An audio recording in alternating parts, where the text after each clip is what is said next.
Hello and welcome to another edition of Sustainable Living with Ladybass. I recently put some eggs in the incubator and today is an update. It's been 25 days since I put them in. The guinea eggs were supposed to hatch in like half the time, or not half the time, but at least 2 weeks, 14 days instead of the 21 days that the chicken eggs hatched. But the guineas didn't hatch. Unfortunately, I candled the eggs, and first week or so I saw veins and I saw moving and fluttering and all that. And then the next week I checked, and then there was this little bloodline, this little ring of death, you know, that they call it, inside the egg. So I figured, hey, they're not gonna hatch this time. And then I thought maybe it's because my incubator is like 10 years old. But I came home from work today and I have one chick out of all those eggs that I put in the incubator. So I will give you a recap and show you what I put in and what I have. So this is where I am keeping them, and this is what I have. When I came home, to my surprise, I heard some chirping and I thought it was just a bird outside. But guess what, guys? I have one baby back there out of all these eggs. I have one baby chick. So this is what I've decided to do. I didn't know, I was confused. So see that thing right there beside me? It's called a fish tank, an aquarium. Since he's only by himself, I guess he'll just have to stay in the house. I've already set it up with the heat lamp.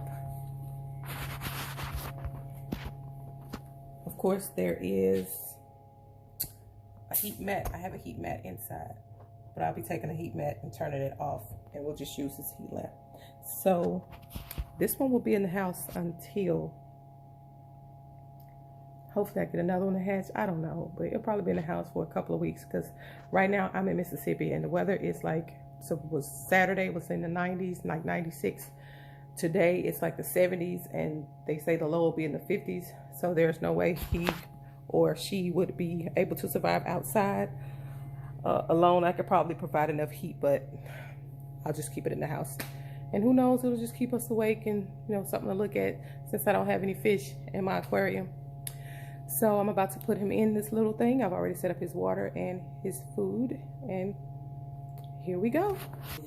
So I was zooming in. Just bear with us.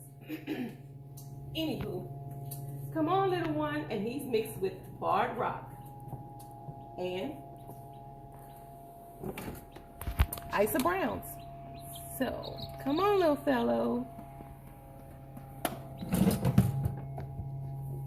Isa Brown and barred rock, hence the spots on his back that let you know he's the barred rock mix. Now I didn't plan on this, but it just happened. So now he'll get his first drink of water and probably a little bit of food. Stay on the chicken. So in you go, little fellow.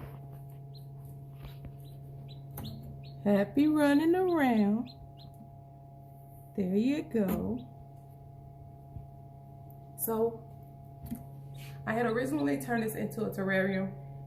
That's why the rocks are in there, why the little plants are in there, why I had a little pot in there to start all my seedlings for the garden. And that's over with. Still don't have any fish.